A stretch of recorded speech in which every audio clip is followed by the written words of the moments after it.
Surmontez le mal par le bien. Pensez à quelque chose dans votre vie qui est positif et vous aurez une vie de loin meilleure que si vous vous concentrez sur beaucoup de choses négatives tout le temps.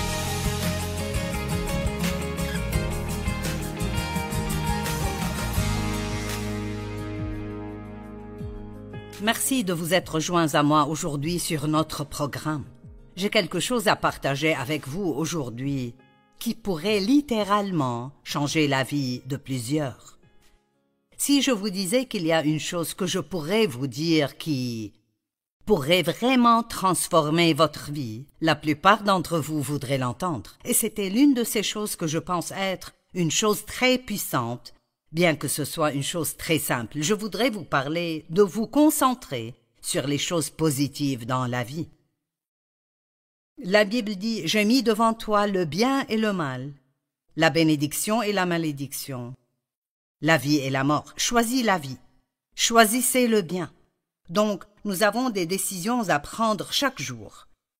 Je veux vous parler aujourd'hui de décider sur quoi vous allez vous concentrer. Il y a tout genre de choses positives qui arrivent dans le monde et dans notre vie, mais il y a aussi d'habitude des choses négatives qui arrivent dans le monde. Et ces jours-ci, il y a probablement beaucoup plus de choses négatives qui arrivent que nous en voyons d'habitude.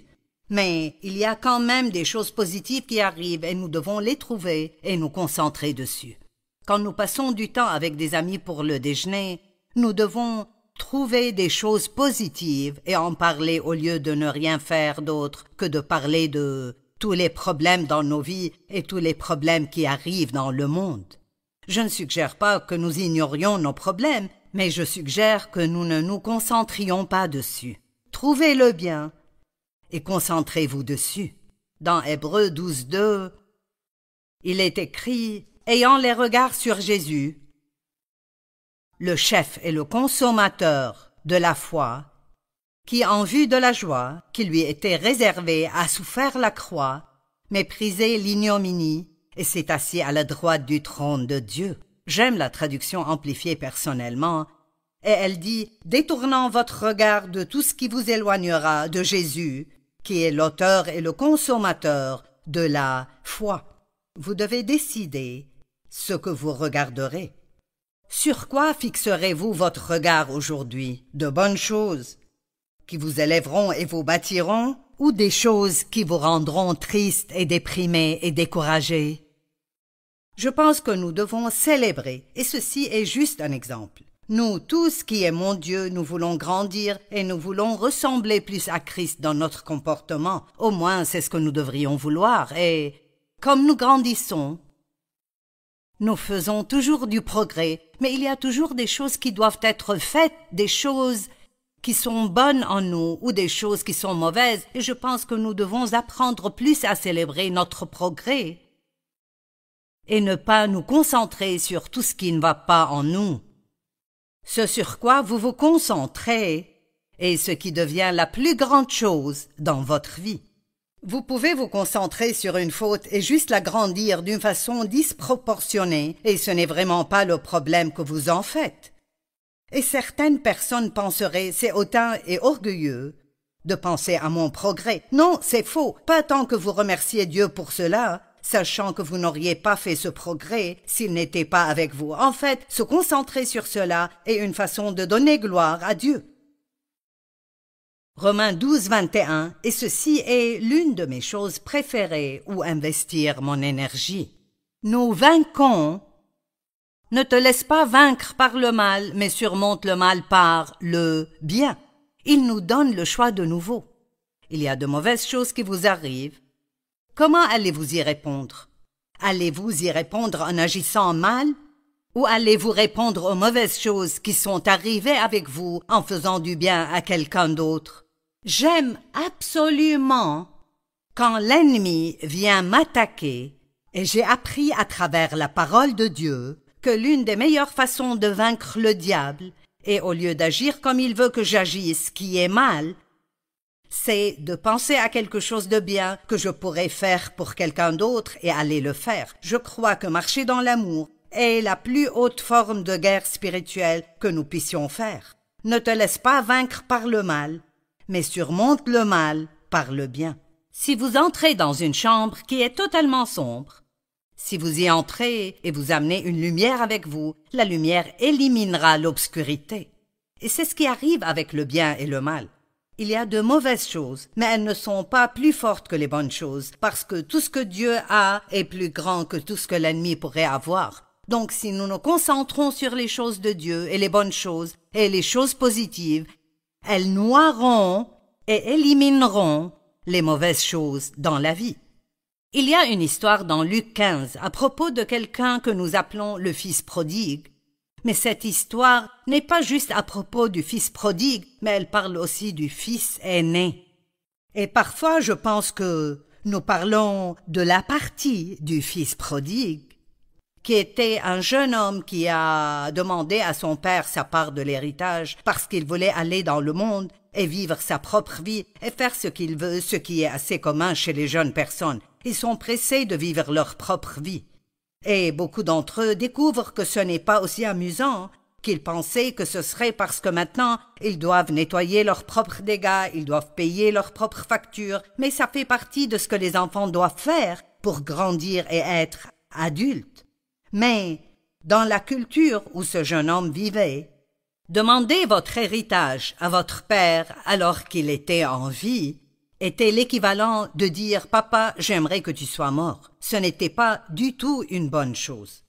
Mais le père a donné son héritage au garçon, qui l'a pris et est allé dans un pays éloigné et a gaspillé tout son argent sur la boisson, le jeu, les femmes et a fini par perdre tout ce qu'il avait. Il a gaspillé toute sa fortune et a commencé à travailler pour un éleveur de porcs et il était dans un si mauvais état qu'il aurait été heureux de manger la nourriture que les porcs mangeaient, mais il n'y en avait pas pour lui. Et dans cette situation, il est écrit, il rentra en lui-même. J'aime cela. Il est revenu à ses esprits et il a dit, je sais ce que je vais faire, je vais rentrer chez mon père et je dirai, Père, je ne mérite même pas d'être ton fils, si je pouvais juste être un serviteur dans ta maison, ce serait plus que je ne le mérite. Et donc, il est entré avec cela en tête pour aller très humblement et dire « Père, je ne mérite même pas que tu ne me pardonnes, je ne m'attends pas à être bien traité, mais puis-je rentrer à la maison ?» Et la Bible dit que, comme il était encore loin, son père le vit arriver et il courut se jeter à son cou et le baisa. Eh bien, les hommes âgés ne couraient pas dans cette culture, c'était inapproprié et incorrect. Mais le père était si heureux parce que le fils était revenu et il a dit « Faisons une grande fête. Tuez le veau gras, amenez la meilleure robe, amenez la meilleure bague, mettez des souliers propres aux pieds et nous allons célébrer. » Maintenant, voici ce que je veux que vous voyez dans cette histoire.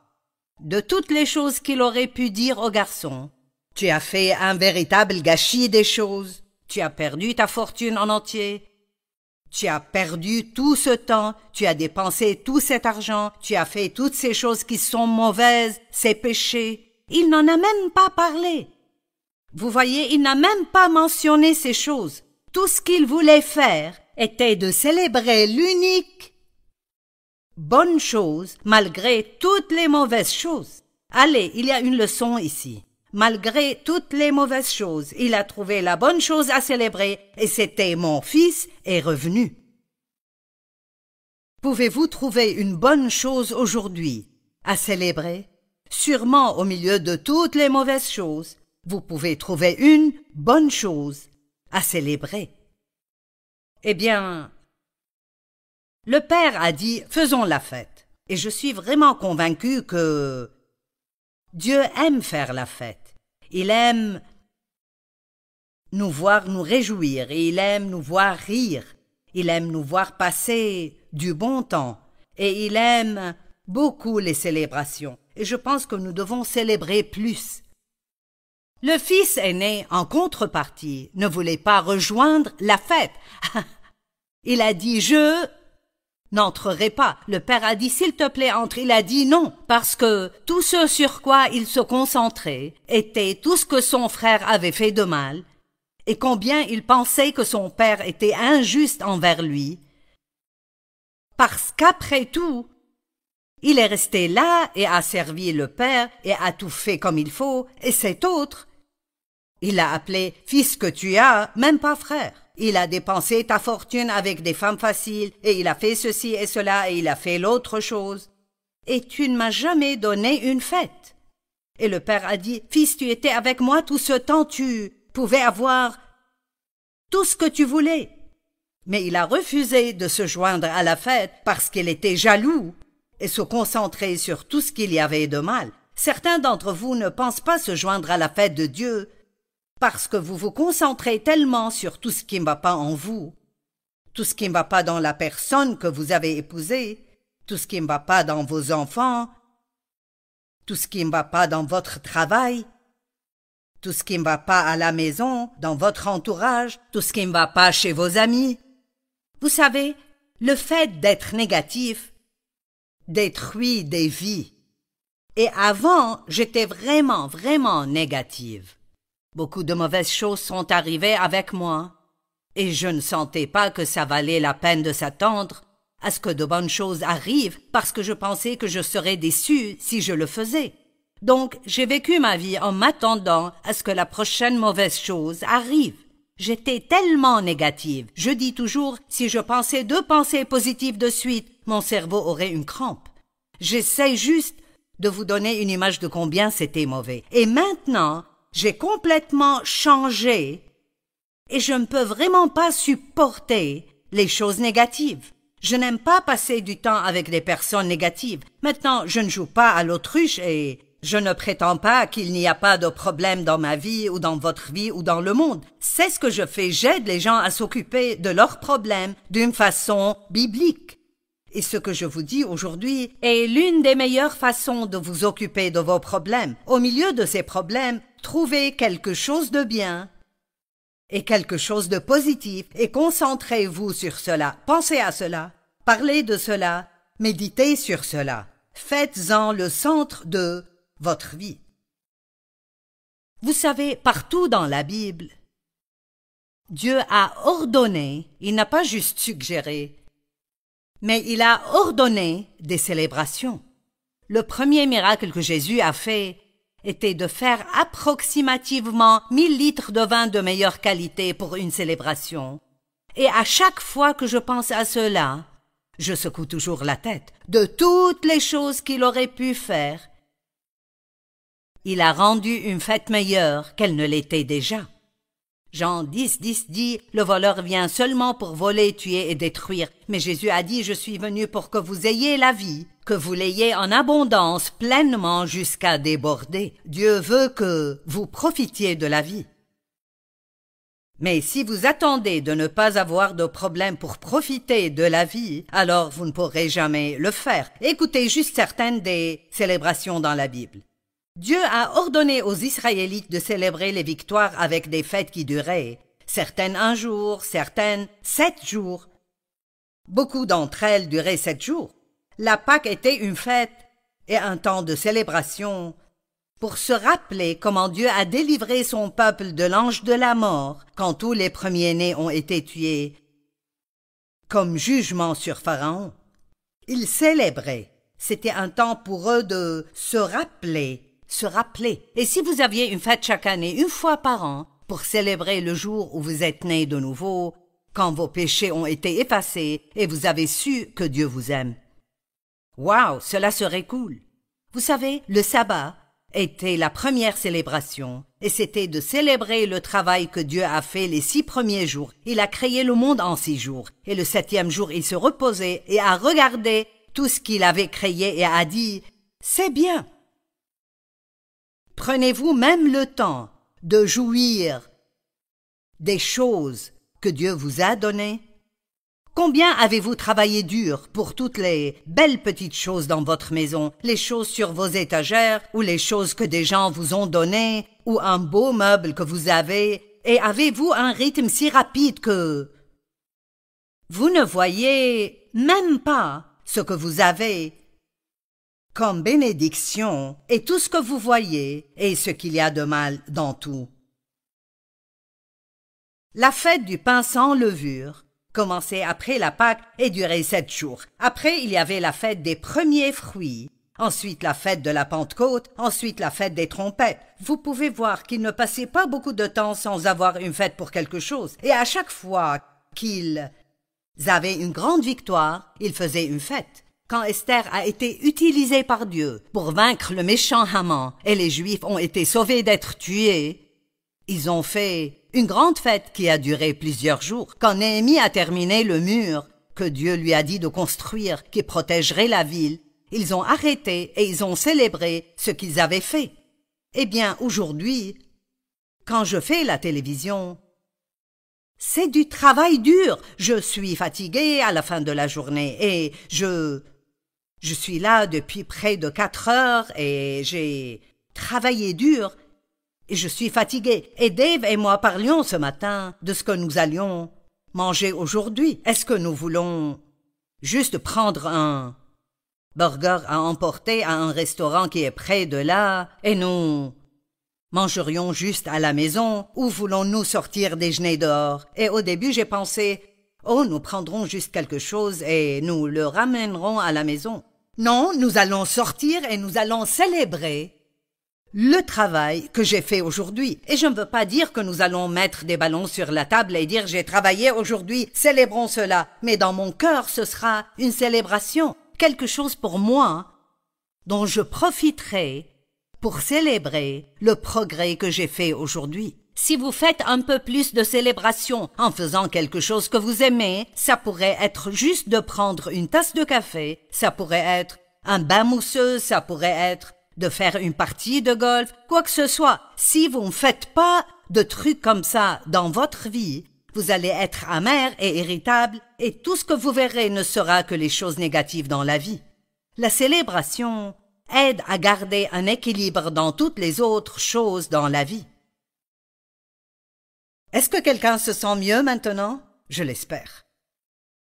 Apprenez à célébrer vos victoires, petites et grandes. Quand je suis devenue une chrétienne sérieuse, j'étais une chrétienne pendant longtemps. J'allais à l'église, j'aimais Dieu, j'étais née de nouveau. Mais quand je suis devenue une chrétienne vraiment sérieuse, engagée, et je voulais aller plus profondément avec Dieu et devenir plus comme Christ dans mon comportement, pour quelques raisons, Dave et moi avons arrêté de faire tout ce qui est amusant. Nous sommes sortis du club de cartes. Si la musique n'était pas de la musique chrétienne, nous ne l'écoutions pas. Nous n'avions pas de temps pour quoi que ce soit de frivole, nous étions des chrétiens sérieux. Et vous savez quoi? Je suis devenu le frère aîné dans l'histoire que nous trouvons dans Luc 15. Ne soyez pas le frère aîné. Ne soyez pas la personne qui n'a jamais le temps de faire la fête, qui n'a jamais le temps de vivre, qui regarde toujours ce qui ne va pas en tout le monde. J'aime le fait que quand Jésus a appelé les 12 disciples, quand il leur a parlé, il n'a pas appelé les 12 d'un seul coup, mais il rencontrerait différentes personnes entre eux et il disait « Venez vous joindre à moi ». Eh bien, je sais qu'il ne voyageait pas dans le pays à faire la fête tout le temps, mais je pense que c'est intéressant de penser à ce qu'il faisait. Il leur disait de se joindre à lui, mais vous savez, j'ai cette sensation. C'est juste quelque chose que je sens, mais je sens que Jésus et ses disciples, je pense que quand ils voyageaient ensemble, ils s'amusaient beaucoup. Je crois que Jésus avait le sens de l'humour. Je pense qu'ils riaient ensemble, qu'ils racontaient des histoires drôles ensemble. Peut-être qu'ils riaient de leurs propres erreurs comme nous devons le faire parfois. Certains d'entre vous, maintenant regardez-moi, parce que Dieu parle à quelqu'un ici aujourd'hui. Certains d'entre vous sont juste absolument trop sérieux. Mon assistante administrative dit que quand son mari est devenu un chrétien très sérieux, la même chose leur est arrivée. Et elle a dit, une nuit je lui ai dit, est-ce que tu me feras rire de nouveau un jour? Et cela l'a réveillé parce que, avant cela, il était un gars assez drôle qui la faisait toujours rire. Mais nous pouvons être si sérieux et sombres à propos de tout que ce n'est pas étonnant que la chrétienté devienne ennuyeuse pour beaucoup de personnes. Et à propos des anniversaires, C'est très commun d'entendre des gens dire « Qu'est-ce que tu feras pour ton anniversaire ?»« Oh, rien du tout, ce n'est pas important. » Mais si nous allons célébrer le premier anniversaire d'un enfant, nous venons juste de célébrer le premier anniversaire de mon petit-fils. Nous avons amené un gâteau, et nous avons amené des cadeaux et des ballons, et il a mis du gâteau partout sur son visage, et nous avons fait tout ce que vous pourriez imaginer. Il a ouvert tous ces cadeaux dont il ne s'occupait probablement pas. Ses frères ont joué avec plus que lui.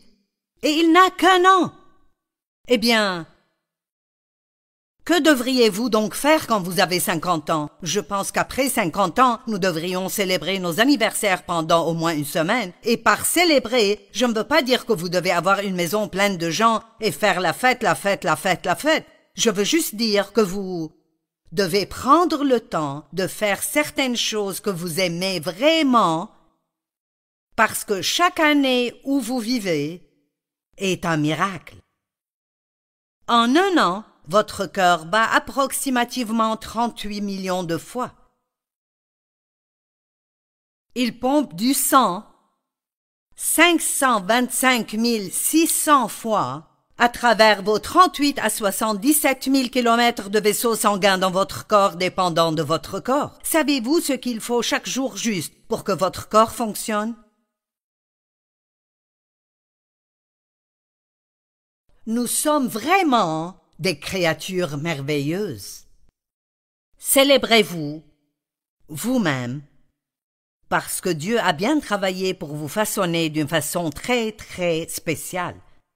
Eh bien, l'une de mes filles, elle aime les desserts, peut-être un peu plus qu'il ne le faut, mais l'une des choses qu'elle aime faire pour célébrer après une journée de travail dur ou un projet sur lequel elle travaille depuis longtemps est de prendre un dessert. J'aime célébrer après avoir fait une conférence et aller à mon restaurant italien préféré et manger des pâtes. Eh bien, j'aime les pâtes. Je ne peux pas les manger souvent parce que je grossirais. Mais quand je veux vraiment célébrer, c'est ce que je veux prendre. M'asseoir avec quelqu'un que j'aime et avoir une bonne conversation avec lui et manger un bol de pâtes. Pas le bol en entier, mais assez pour me satisfaire. Dave aime jouer au golf.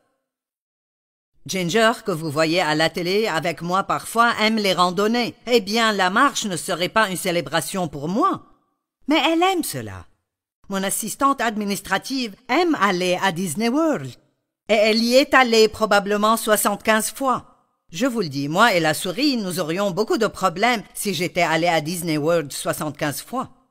Tout le monde aime quelque chose de différent et vous devriez faire les choses que vous aimez pour célébrer les victoires dans votre vie. Vous pouvez célébrer des choses comme « j'ai nettoyé la maison »,« le ménage du printemps est fait » ou j'ai payé pour la voiture, j'ai perdu 10 kilos, je m'exerce depuis 1 an. Nous avons tous des choses dans nos vies que nous devrions célébrer et nous ne les célébrons pas. Vous savez quoi? Vous méritez un peu d'extravagance de temps en temps. Tout ce que vous amenez n'a pas besoin d'être quelque chose dont vous avez besoin. Les petites choses sont des choses importantes.